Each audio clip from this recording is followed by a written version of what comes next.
Buenos días, hermanos. Vamos a continuar, por favor, aquí en el capítulo 4 del Evangelio de Marcos. Y el día de hoy vamos a tener un bosquejo de 4 puntos, unas palabras acerca de la luz, la parábola del crecimiento de la semilla, la parábola de la semilla de mostaza y finalmente el acontecimiento donde Jesús calma la tempestad. Entonces, continuando con los dichos proverbiales o con las parábolas, hablaremos en primer lugar acerca de la luz, ahí en el capítulo 4, 21 al 25. Antes de hacerlo, quisiera que me acompañaran en una oración para dedicar este tiempo a nuestro Dios. Nuestro Padre Celestial, una vez más estamos delante de tu presencia, necesitados de ti, Señor, de tu poder, de tu fuerza, porque somos personas débiles, porque somos criaturas pecadoras. Y tú conoces, Padre, nuestras vidas, nuestros corazones. Suplicamos, Padre, que nos proveas el poder y la fuerza para declarar tu evangelio y que podamos exponer el nombre de tu Hijo Jesucristo para que todos aquellos que tú has elegido desde antes de la fundación del mundo miren a Él y sean salvos. Y Padre, para que la gloria de tu reino, de tu persona sea manifiesta a las personas que están sintonizando, escuchando a cada uno de nosotros, porque tú eres verdadero pan de vida, Señor, y alimento, agua de vida para nosotros, Señor. Pedimos que bendigas tu evangelio, que nos ayudes en este tiempo y te lo suplicamos en los méritos de Cristo Jesús. Amén. Entonces, esta primera parte hablando acerca de la luz. El lenguaje proverbial de estos versículos puede considerarse como un complemento o un apunte de la parábola del sembrador que estuvimos hablando la semana anterior. Aquel doble propósito de las parábolas, de por un lado ocultar, por un lado revelar y por otro lado ocultar la palabra de algunos otros, debería entenderse correctamente, no tendría que malinterpretarse. Así que en estas palabras acerca de la luz son como un argumento donde es un mensaje hasta cierto sentido aclaratorio de cuál es el propósito de la luz. Y comienza Jesús haciendo dos aclaraciones, con dos preguntas. Una pregunta que induce una respuesta negativa y otra pregunta que induce una respuesta positiva. La primera pregunta nos dice, hablando acerca de la luz, ¿se trae la luz al cuarto para ponerla debajo del almud o para ponerla debajo de la cama? La luz era una vasija con aceite y una mecha donde se prendía y así iluminaba. Las palabras usadas aquí se refieren a esta, como la luz se refieren a este instrumento, a esta pieza.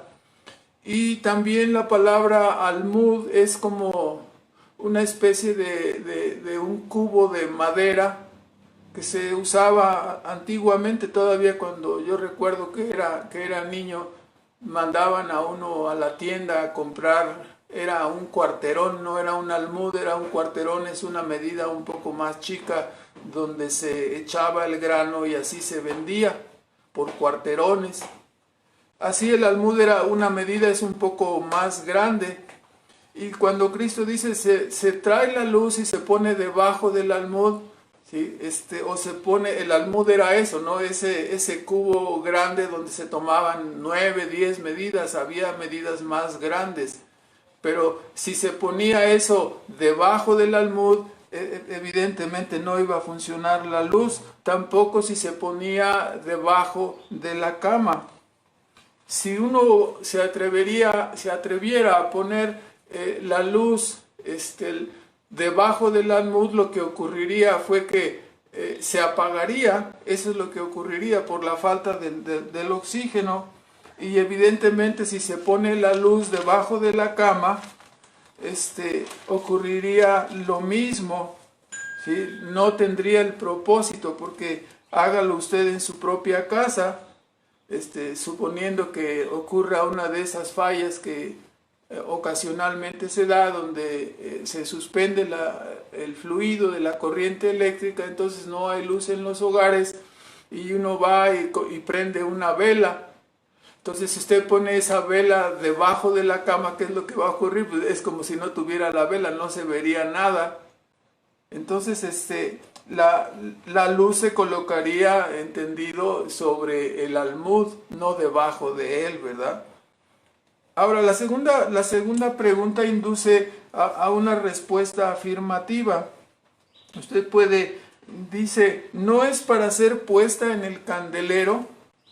Y la idea normalmente es que las casas en aquel entonces eran cuartos, y en cada cuarto había una saliente en la pared donde normalmente se colocaba esa vasija para que estuviera en alto, y así la vasija con la mecha prendida y el aceite iluminaban el cuarto.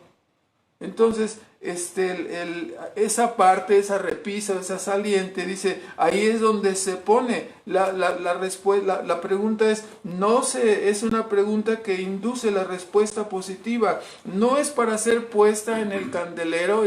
Bueno, sí, claro, es para ser puesta ahí. Eso es lo usual. Así la colocas e ilumina el cuarto. Así se usaba la luz.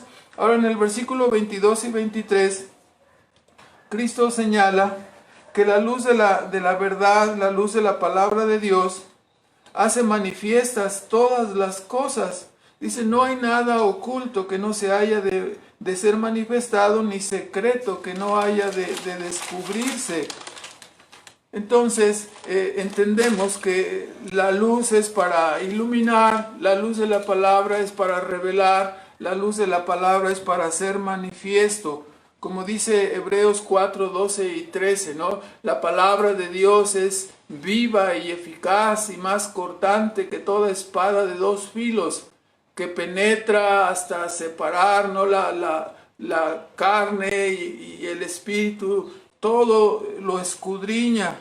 Y dice, no hay ninguna cosa que no... Todas las cosas están desnudas delante de la palabra de Dios, y no hay ninguna cosa que quede oculta delante de la palabra. Entonces, el propósito de la luz no es ocultar. El propósito de la luz, el propósito de la venida de Cristo a este mundo no es condenar al mundo, sino salvar a los pecadores. Eso es de lo que se trata. La luz de la verdad que vino con Cristo no tenía el propósito de ocultar, sino más bien de revelar los misterios que estaban ocultos, que habían sido revelados en el Antiguo Testamento, habían sido entregados como palabra de Dios, como un misterio. Y ahora, con la venida de Cristo, con mayor luz, estos misterios serán desentrañados y manifestados. La llegada del reino de Dios tenía el propósito de concluir la etapa de sombras y figuras que estaba en el Antiguo Testamento, con sacrificios que prefiguraban la venida de nuestro gran Dios y nuestro gran Salvador para redimir a los pecadores, y así poner de manifiesto el camino completo de la fe, por medio de la obra de Cristo, por medio de su muerte sustitutiva y su resurrección. Y así Cristo se convertiría, como más tarde diría el apóstol Pablo, ¿no?, en el autor y el consumador de la fe, nuestro ejemplo a seguir. Todo eso está revelado en el Nuevo Testamento. Y entonces es a través de su evangelio, a través de la palabra de Dios, de su santa ley, que la verdadera posición y condición de los hombres delante de Dios queda manifiesta. El pecado de los hombres y su necesidad de perdón se revelan. y maravillosamente también en el Evangelio, también en la palabra de Dios, con la luz de la palabra de Dios, se manifiesta el amor y la misericordia de Dios al redimir a los pecadores mediante una muerte sustitutiva en la cruz del Calvario, tomando la culpa de los pecadores y al mismo tiempo imputando en la cuenta de ellos la vida perfecta y la justicia, la obra perfecta de su vida para justificar al que es de la fe de Jesús. Por lo tanto, el Cristo nos dice en esta frase, con mucho cuidado debemos de fijarnos, ¿no? ¿Cómo es que oímos la palabra? ¿Qué es lo que estamos haciendo con la luz de la verdad que está revelando nuestras vidas, que está revelando nuestros pensamientos, que pone de manifiesto nuestros pecados? Con mucha razón debemos cuidar cómo es que oímos la palabra. ¿Estamos llevando fruto con paciencia, como dice el Evangelio de Lucas? ¿Está la palabra produciendo cambios en nuestra vida? El propósito de oír no es para que la luz que recibamos sea puesta debajo del almud o debajo de la mesa o debajo de la cama. No podemos en este caso estar recibiendo la palabra y ser cristianos secretos, ¿no? O cristianos anónimos. La luz de la verdad que recibimos debe ser puesta en lo alto, debe ser puesta como un ejemplo a través de nuestras vidas, a través de nuestras palabras, a través de nuestra conducta. En el versículo 24, nuestro Señor añade que no solo debemos de tener cuidado, vea usted ahí en el versículo 24, nos dice, les dijo también, mirad lo que oís. O sea, no solamente debemos de tener cuidado cómo oímos, sino también debemos de mirar lo que oímos, de tener cuidado con lo que oímos. Y es que pudiéramos estar escuchando un sermón de 1 hora cada domingo y luego dedicar más de 20 horas a la semana frente al televisor oyendo y viendo cosas que son inconvenientes.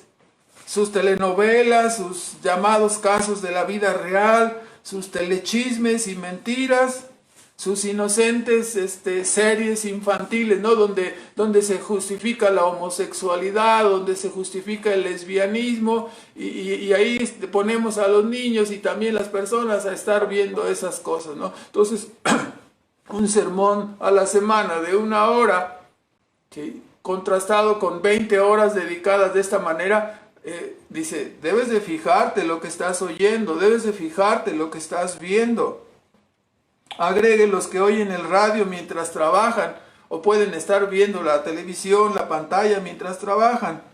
Ahí tienen su curso intensivo, ¿no? Escuchando la radio muchas veces, un curso intensivo de mundanalidad y adulterio, ¿no? A través de las canciones del mundo que al rato las personas están cantando y si no te das cuenta, dices, bueno, ¿qué estoy cantando? Y estás cantando cosas inconvenientes, ¿no? Entonces no solamente debemos fijarnos cómo acudimos y cómo escuchamos la palabra de Dios, sino debemos fijarnos en un sentido más amplio, fijarnos en lo que oímos, fijarnos en lo que vemos. Por supuesto, estas cosas pueden tener un efecto dañino en nuestras mentes y además somos advertidos, ¿no?, por la propia palabra de Dios, que con la medida que medimos también seremos medidos y será añadido a vosotros, dice, los que oís. O sea, nosotros que tenemos la palabra de Dios, somos advertidos, ¿no?, que pudiéramos tener parte del juicio de Dios sobre estas cosas malas si nosotros participamos de ello también, ¿no? La regla aplicada a los fariseos, tenemos la ilustración allí.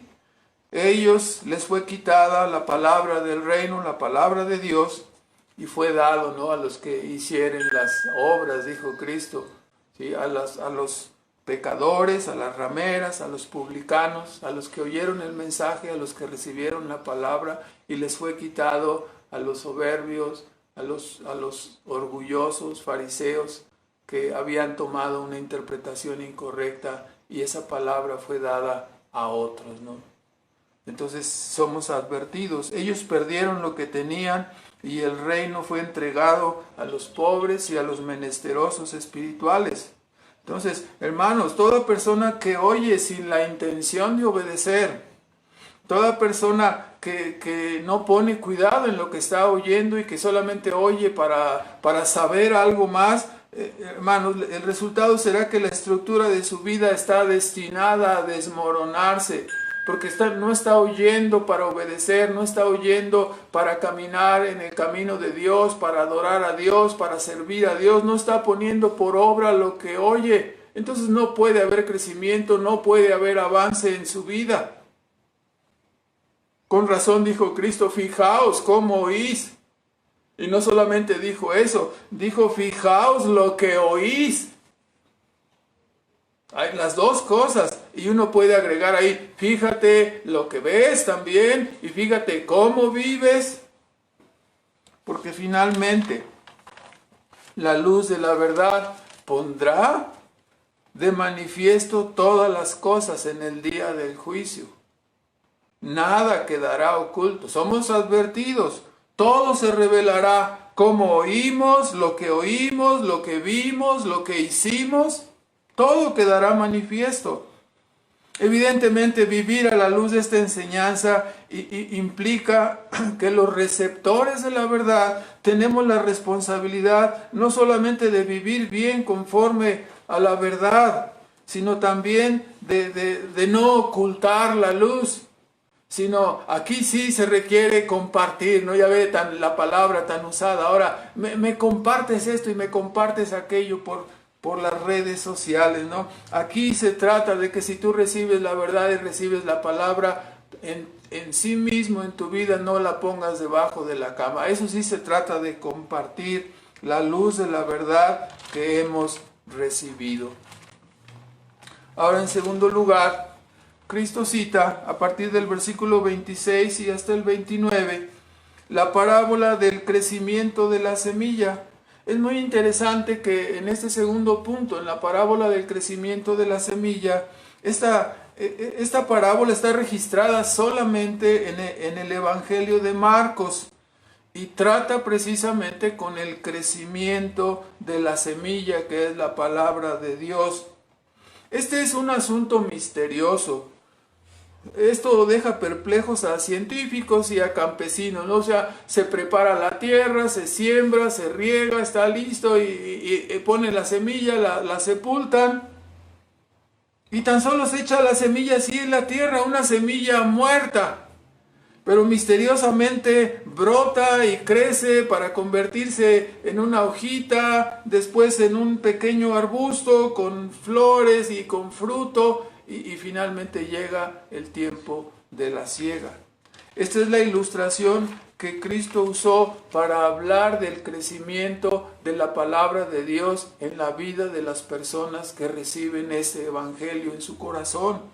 La propia semilla, la palabra de Dios trae en el caso de cuando sembramos una semilla de maíz o de frijol, la propia semilla trae en su naturaleza los secretos, los procesos secretos que se van a desarrollar para convertir esa semillita en una planta y va a multiplicar el fruto. El agua, el sol, la tierra, el aire son elementos gobernados por Dios que ayudarán para que el fruto llegue. Mientras el hombre descansa en la noche, se duerme y trabaja durante el día, no está viendo atentamente a su parcela para ver cuántos micras, cuántos milímetros creció, no está atento ahí todo el día. No, él se va a trabajar, la persona anda ocupada, limpiando, haciendo muchas cosas. El riego se da y la persona se cansa, se va a dormir en la noche y al siguiente día y cuando menos está pensando ya tiene una hojita, ya salió una pequeña ramita, un arbusto.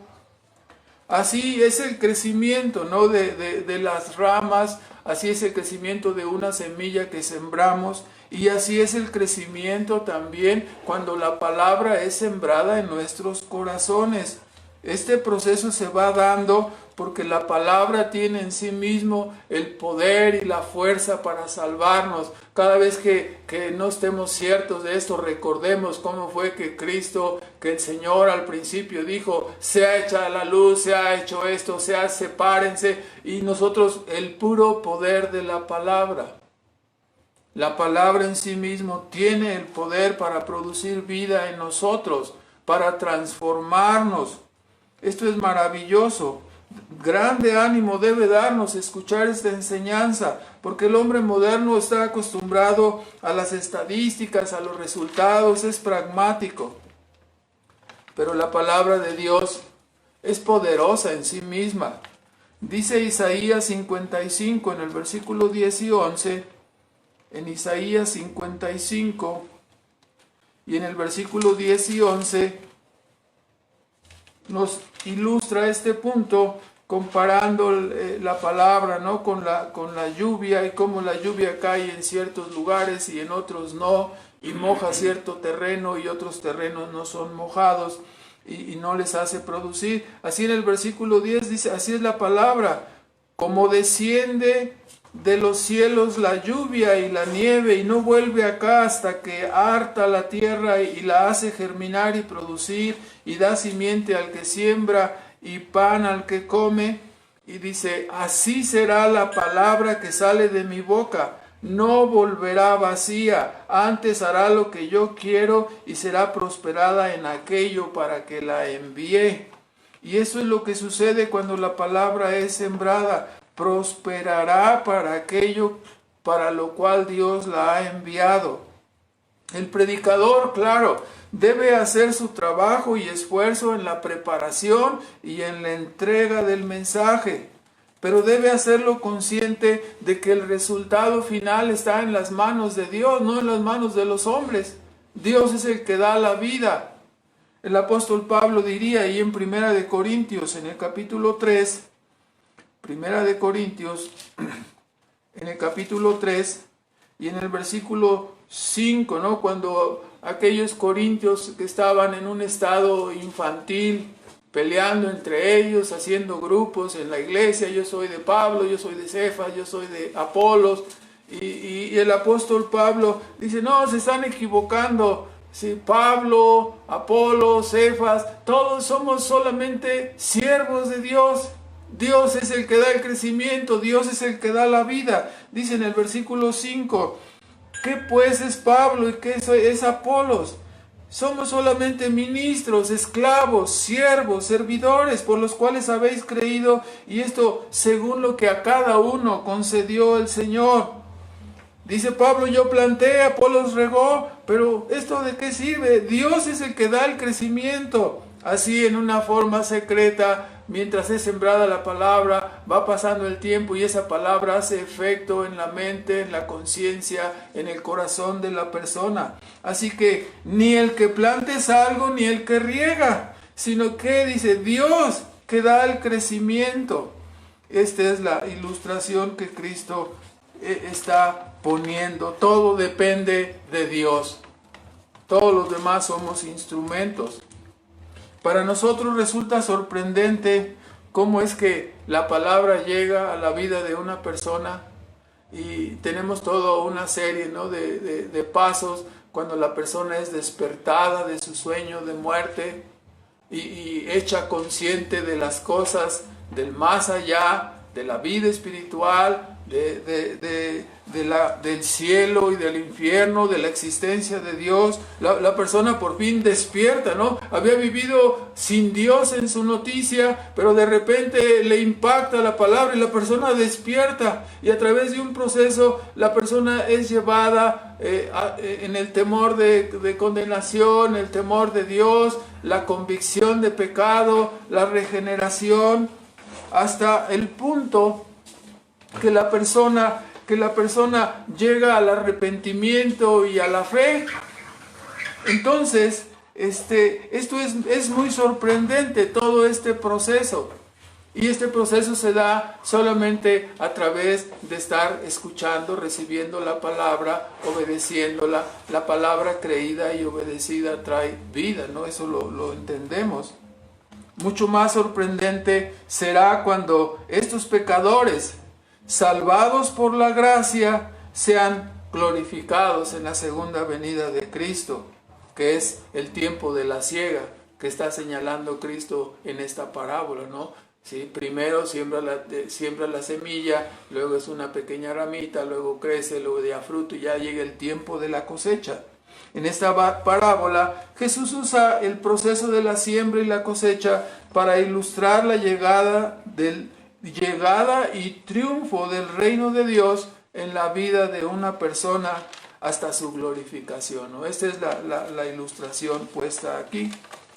En tercer lugar, pasamos ahora en Marcos 4, otra vez, versículo 30 al versículo 34, la parábola de la semilla de mostaza.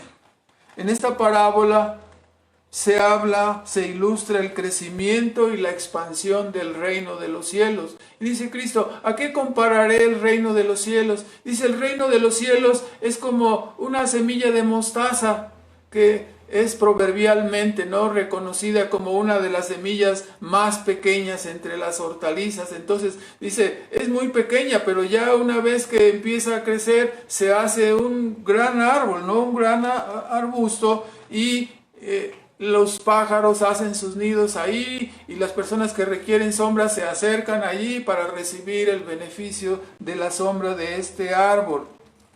Así es el reino de Dios.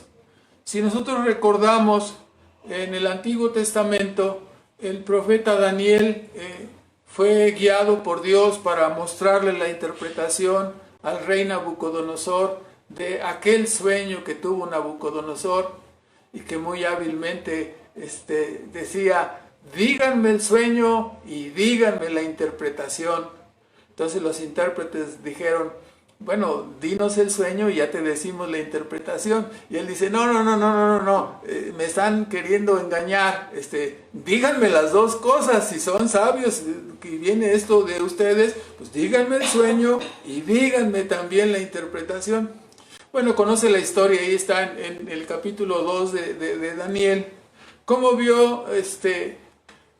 La escritura nos dice que nadie efectivamente pudiera saber lo que otra persona sueña. Pero Daniel oró a Dios y rogó, y el Señor le reveló el sueño de Nabucodonosor. Y resulta que Nabucodonosor estaba en su cama pensando en la grandeza de su reino, y soñó con una imagen gigantesca que tenía una cabeza de oro y el pecho y los brazos de plata, y después el tronco y las piernas de bronce, y finalmente la última parte que corresponde a los pies era de hierro, y en los dedos, dice, era la tierra mezclada con el hierro. Y esto se refería, dijo Daniel en la interpretación que Dios le reveló y que él transmitió a Nabucodonosor, que era la historia del mundo, y precisamente dice, en los días, la cabeza de oro eres tú, el rey de Babilonia, ¿sí? La plata, el pecho y los brazos de plata es el imperio que le sucedería, el imperio medo-persa, y así después del imperio medo-persa, el vientre y los muslos de bronce corresponderían a Grecia, y el siguiente imperio sería el imperio romano, ¿no?, de hierro y mezclado con arcilla. Así entonces, en los días Dios le reveló a Daniel, y esto es lo que estamos citando, Daniel 2:44, en los días de este último reino de Roma, dice, el Dios del cielo levantará un reino que será como una piedra que aparecerá y después crecerá hasta convertirse en una gran montaña. La misma ilustración de la semilla de mostaza que crece hasta convertirse en un arbusto gigantesco, Entonces, este es el reino de los cielos, el reino que fue establecido precisamente en la época del Imperio Romano, el reino de Dios que llegó siendo establecido por la persona y la obra de Cristo Jesús, su vida y su obra en la cruz. Hablaba Daniel de este reino. Entonces, esta parábola se refiere a este reino y su crecimiento que llenaría toda la tierra. Y nosotros vemos el comienzo de este reino. ¿Cómo comenzó este reino? Bueno, comenzó de una manera pequeña y sencilla, como una semilla de mostaza. Apenas inició con la predicación del precursor Juan el Bautista, luego Cristo permaneció oculto hasta la edad de 30 años donde comenzó su ministerio. Al decir oculto no es que estaba escondido, sino que no se había manifestado abiertamente todavía en su trabajo que él haría de predicar el Evangelio.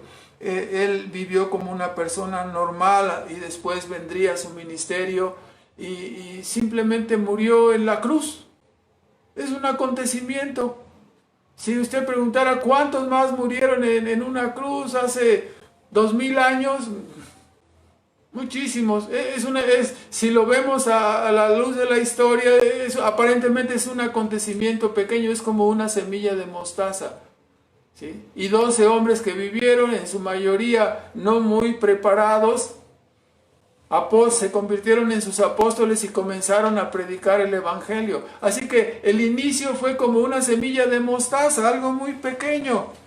Esta fue el inicio del reino de Dios, y 2000 años después ahora nosotros podemos ver que el avance ha sido lento y silencioso, como el crecimiento de un árbol. No podemos decir que, no, yo oí cómo empezaba a crecer el árbol. No, eso no lo podemos oír, nadie ha escuchado eso. ¿Sí? Es algo silencioso. No obstante, de la misma manera, la poderosa palabra de Dios ha leudado toda la tierra, todo este mundo. Y en la actualidad, esta semilla de mostaza se ha convertido en un árbol mundial. El Evangelio está en todas partes en nuestro mundo. El poderoso Espíritu de Dios ha ganado los corazones de los suyos, no con espada ni con ejército, sino con la persuasión moral y espiritual del poderoso Evangelio de Dios. No conquistando por colonización, o porque uno se pone a ver, ¿no?, la mayor parte que ocupa el tercer mundo hoy en día y que ocupa la religión católica, y dice, bueno, ¿cómo evangelizaron ellos? No llegaron y fueron a predicar el catolicismo. No llegaron así. No hubo evangelización. Ese asunto como que siempre incomoda un poco, ¿no? Pero no llegaron, no fue así. No hubo predicación. Llegaron y conquistaron y colonizaron. Eso es lo que ocurrió. No hubo predicación del evangelio. Simplemente mataron a los que estaban y construyeron encima lo que ellos quisieron, ¿no? Es una tristeza, ¿no? Ahora dicen, no, estás hablando muy fuerte. Bueno, esa es la verdad, estudie la historia. ¿Sí? Y dígame, ¿dónde fueron a predicar? Así ha sido, ¿sí? Así ha sido la llegada y la expansión del reino de Dios. Y esta verdad que llegó así con unas pequeñas personas predicando un mensaje del reino, y habiendo obrado, ¿no?, en la cruz del Calvario la muerte y la resurrección, ¿sí?, el triunfo sobre la muerte, el triunfo de la verdad. Esta verdad triunfará completamente y derrotará a todos sus enemigos. Para eso vino el reino de Dios, ¿no? Esto es lo que nos ilustra esta parábola. Ahora, en cuarto lugar, tenemos este asunto cuando después se hizo tarde, dice el versículo 35, y Jesús les dijo, bueno, pasemos a la otra parte del mar. Ellos estaban en la parte occidental, donde está Capernaum, e irían a la parte oriental, como vemos más adelante en el contexto, a la zona donde está la tierra de Gadara, de donde era este hombre gadareno, que si Dios lo permite hablaremos la próxima semana acerca de él. Este mar de Galilea tiene una extensión de 21 kilómetros por 21 por 13 kilómetros aproximadamente. Y está rodeado de montañas, algunas montañas pequeñas, pero hay otra cordillera muy grande donde está un monte famoso que es el Monte de Hermón, que tiene una altitud de alrededor de 2.800 metros sobre el nivel del mar. Es curioso cómo entre montañas pues hay riscos, hay canales, hay caminos por donde va circulando el viento y llega hasta este mar. Es también muy interesante notar que el mar de Galilea está ubicado, lo va a escuchar y escúchelo bien por favor, alrededor de 210 metros bajo el nivel del mar. Bajo el nivel del mar, ahí está el mar de Galilea. Entonces los vientos que circulan entre las montañas es común hasta la fecha que levantan tempestades repentinas. Por eso se subieron a la embarcación y vamos a decirlo así, a medio camino vino la tempestad, vino ese viento y sacudía la nave, levantaba olas y casi estaba sepultando la embarcación. Este fue el momento, ¿no? En la travesía vino esa tempestad y estaba tan fuerte que ya comenzaba a hundirse la embarcación. Y nos dice la escritura que Cristo estaba en la popa. Esto es, el barco tiene una proa que es la parte de enfrente y la popa que es la parte de atrás. Cristo estaba en la popa, en la parte de atrás, así nos indica la escritura, y estaba recostado sobre un cabezal. Algunas traducciones ya más modernas hablan como si fuera un almohadón, una cosa donde estaba recargando su cabeza. Evidentemente todo el trabajo de visitar, de predicar, sabemos que él se levantaba muy temprano a orar o pasaba noches enteras orando. Es muy increíble. Entonces estaba cansado y a pesar de la agitación, él estaba dormido en la popa ahí, recargado en el cabezal, recargando su cabeza ahí, dormido profundamente. Y sin lugar a dudas, no podemos pasar desapercibido que esto es un rasgo de su humanidad. Era verdadero hombre, estaba cansado, como muchas veces nos hemos sentido nosotros. Recostamos la cabeza y luego al rato nos preguntan, ¿no? Al siguiente día, ¿dormiste bien? Sí, caí como piedra, o sea, totalmente dormido profundamente, ¿no? Así estaba Cristo.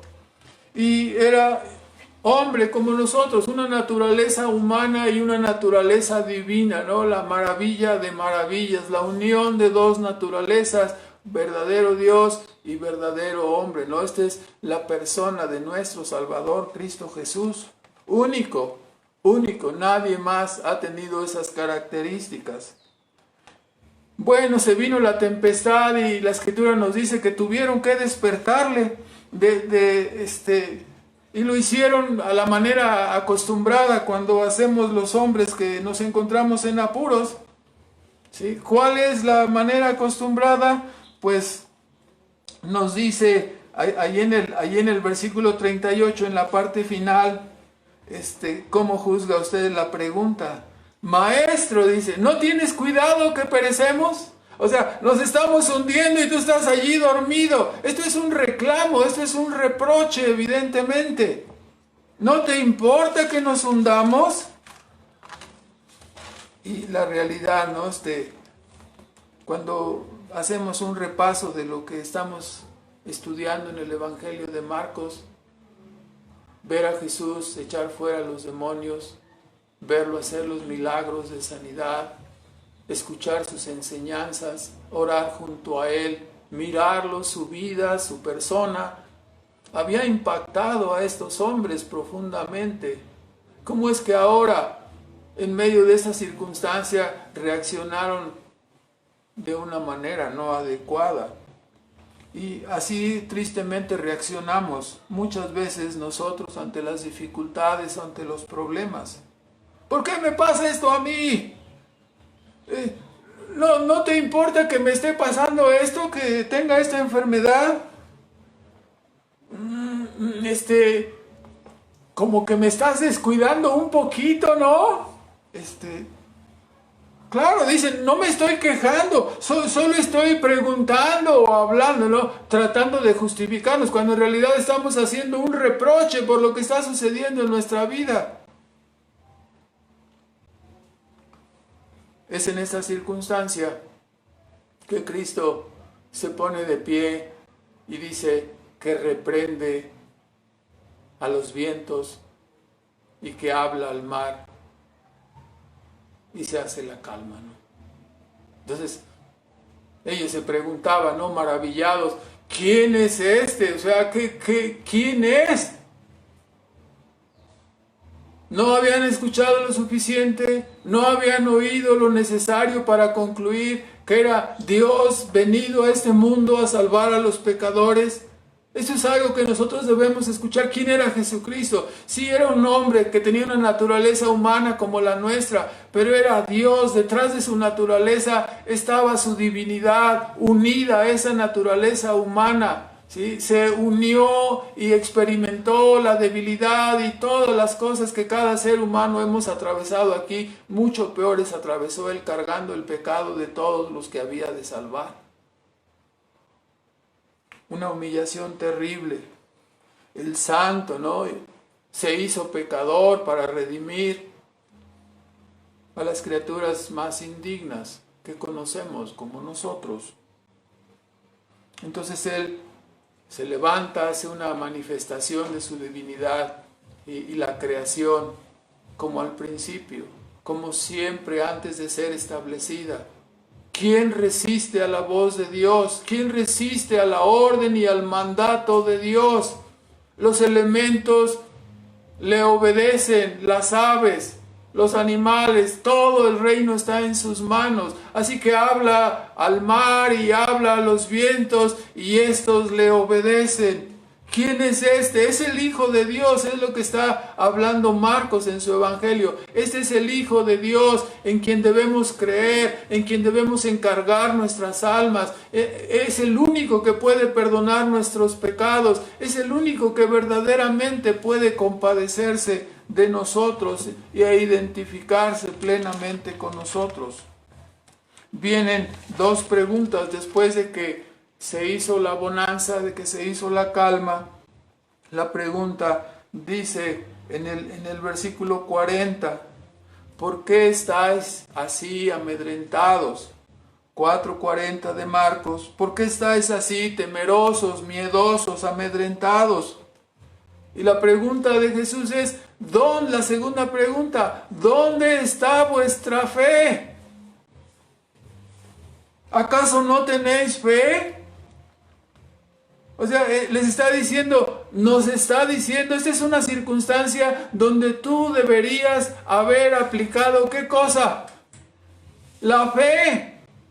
Donde tú deberías haber ejercido la confianza, donde se debía haber manifestado que Dios tiene cuidado de ti y tú lo deberías entender, pero te pusiste en un estado de shock, en un estado de pánico. La primera pregunta, ¿por qué estáis así amedrentados o miedosos? Saca a flote la reacción normal de la carne, ¿no? Reaccionamos en una forma carnal, en una forma humana nada más. Cuando estamos en circunstancias difíciles, fíjese lo que vamos a decir, ¿no está Dios? Dios, ¿dónde está Dios ahora? ¿Dónde está Cristo? Cristo está en el cielo, Cristo está sentado en su trono, pero cuando tenemos el problema se nos olvida, como a ellos se les olvidó. Él siempre está en su trono y gobierna y dirige. Nunca debemos olvidar eso. Él tiene control de cada momento y de cada situación y de cada circunstancia. Él es omnipresente, Él es omnisciente, conocemos sus atributos. Pero en el momento de que viene la circunstancia difícil nos olvidamos de que Dios está allí y reaccionamos en una forma humana. Esta es una reacción que deberíamos controlar a través del ejercicio de nuestro conocimiento de Dios, a través de hacernos siempre conscientes de que Dios está presente y que Dios nos mira y que Dios nos oye y que Dios nos ve. Nunca debemos perder la conciencia de su presencia, nunca debemos perder la conciencia de que Él está allí, junto a nosotros, no lejos de nosotros, cerca de nosotros.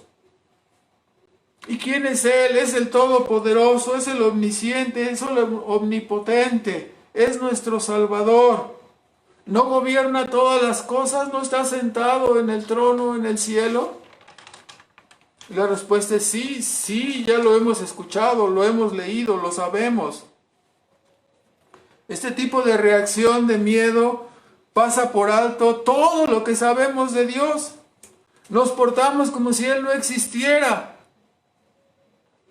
Hermanos, si solo queremos ejercer la fe el domingo cuando estamos escuchando la predicación, estamos equivocados.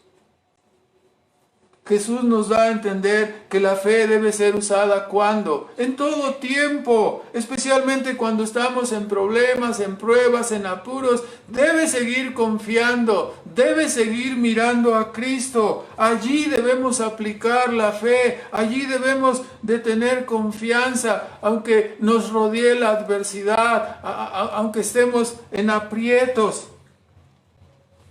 Hermanos, la fe es de uso común, es de uso diario, es de uso cotidiano. No es nada más un adorno que nos ponemos el día domingo. Es algo que debemos usar cada momento de nuestras vidas.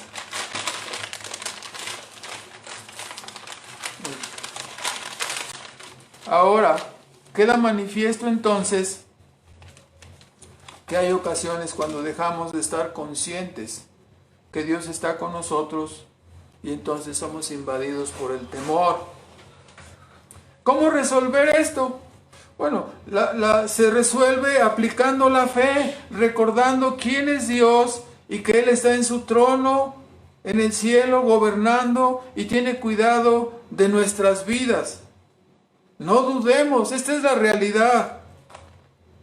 Dios espera no nuestras disculpas o nuestros reproches. ¿Qué es lo que Dios espera de nosotros? Que actuemos con fe, que reaccionemos creyendo y confiando en Él, aunque la situación sea difícil. Esto le agrada a Dios, que confiemos en Él. Bueno hubiera sido despertarlo con nuestras oraciones, pero no con nuestros reproches, ¿no? El milagro les hizo volver a la realidad. Dios tiene cuidado de mí. La tempestad y todo el disturbio se terminó. ¿No deberían ellos ya estar ciertos y firmes acerca de quién era Jesús? Sin embargo, estaban como atemorizados. Sí debería ser esa su respuesta de fe, pero no la tuvieron. Como algunos de nosotros, llegada una circunstancia, reaccionamos en forma equivocada, ¿no? Debemos de tener cuidado, rogando para que siempre estemos conscientes de que Dios está con nosotros, para que siempre seamos conscientes de que Dios está con nosotros. Una vez escuché una ilustración de un hermano que decía, ¿no? Por ejemplo, cuando tú te enojas o te molestas, una de esas raras ocasiones, esperemos que sean raras de verdad, te molestas y te pones verde, rojo, de todos los colores y quieres levantar la voz y quieres gritar y enojarte. Algunos hasta dicen cosas impropias. Y la pregunta es, decía ese hermano que estaba predicando, ¿harías eso en la presencia de Dios? Y la respuesta tú la tienes ahorita en tu mente. La respuesta es que no. Si tú estuvieras consciente de que Dios está frente a ti, no harías ese fandango, ese pancho, como dicen ahora, ¿no? inclinarías tu rostro, no harías eso. Entonces, ¿qué es lo que hace falta? Que estemos conscientes de la presencia de Dios para que no hagamos un escándalo, ¿no? No lo haríamos en su presencia. Entonces, Él está siempre presente. Si nosotros estuviéramos conscientes de que Él siempre está presente, no haríamos esos tangos, como se dice, ¿no? No caeríamos en ese terror insensato, sino que tendríamos confianza plena, aunque fuera la más terrible adversidad, ¿no? Terminemos con algunos comentarios. En primer lugar, como individuos y como iglesia somos llamados en este día a hacer luz que disipe las tinieblas de este mundo. No nos conformemos con ser oidores contemplativos, seamos como luminarias en medio de este mundo caído. Resplandezcamos, seamos como Cristo. En segundo lugar, es evidente que el Señor nos advierte que hay cosas que no debemos oír, que hay cosas que no debemos ver. Como decía Bunyan en su libro de la Guerra Santa, pongamos guardias a las puertas de los oídos y pongamos guardias a las puertas de los ojos, para no ofender a Dios, para que nuestras mentes y corazones no sean contaminados. Pongamos vigilancia, ¿no?, en la puerta de los ojos y en la puerta de los oídos. En tercer lugar, hay gozo y alegría al considerar la llegada de la semilla de la palabra a nuestras vidas. Y también hay gozo al considerar la gloria venidera que nos aguarda. La semilla completará su ciclo.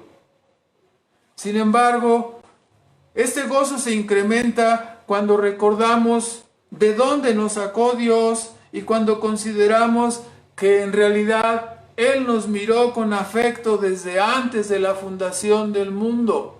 Entonces, no solo nos da gozo considerar el momento cuando entramos en contacto con la verdad de Dios, cuando entramos en contacto con Él, pero cuando escuchas tú las palabras que fuimos elegidos, predestinados desde antes de la fundación del mundo, tu pensamiento vuela hasta antes de que este mundo existiera y a darte cuenta de que tú estabas en la mente de Dios, tú estabas en el propósito de Dios.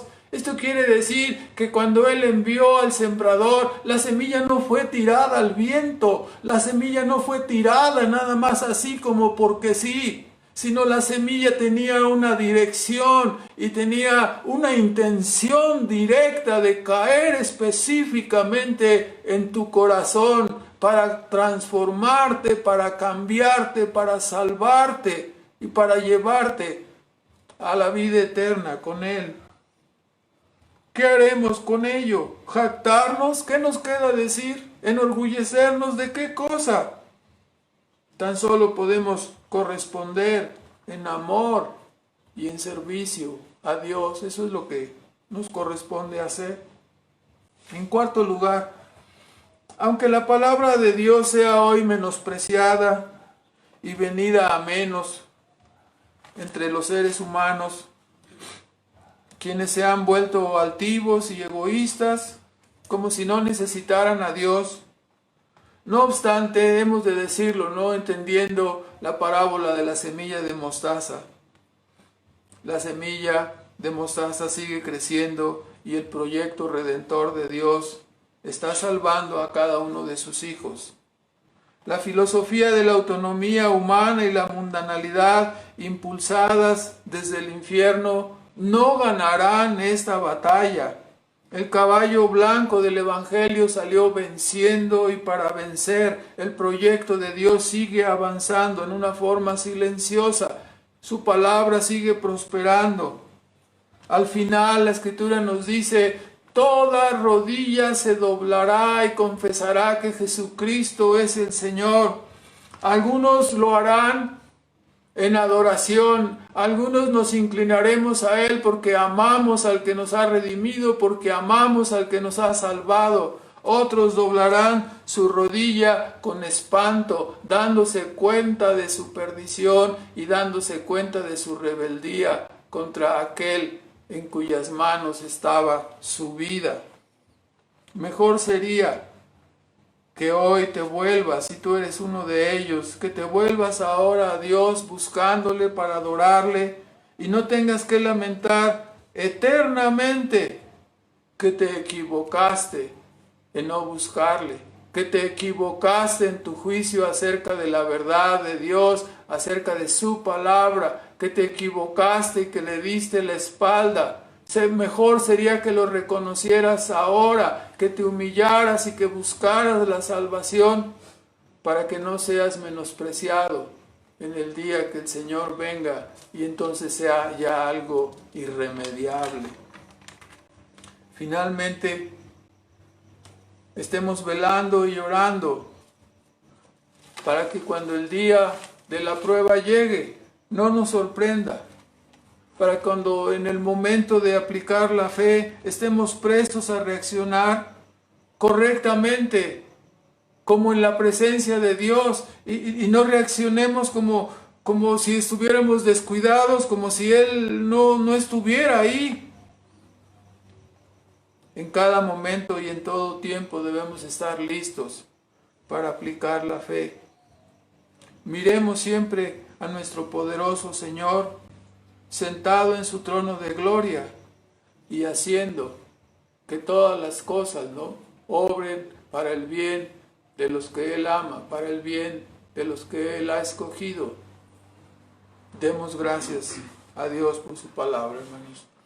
Nuestro Padre Celestial, agradecemos en esta mañana tu palabra, Señor. Agradecemos que nos ayudas a meditar y a reflexionar y traes a nuestra mente, Señor, los momentos cuando tú nos alcanzaste por tu evangelio.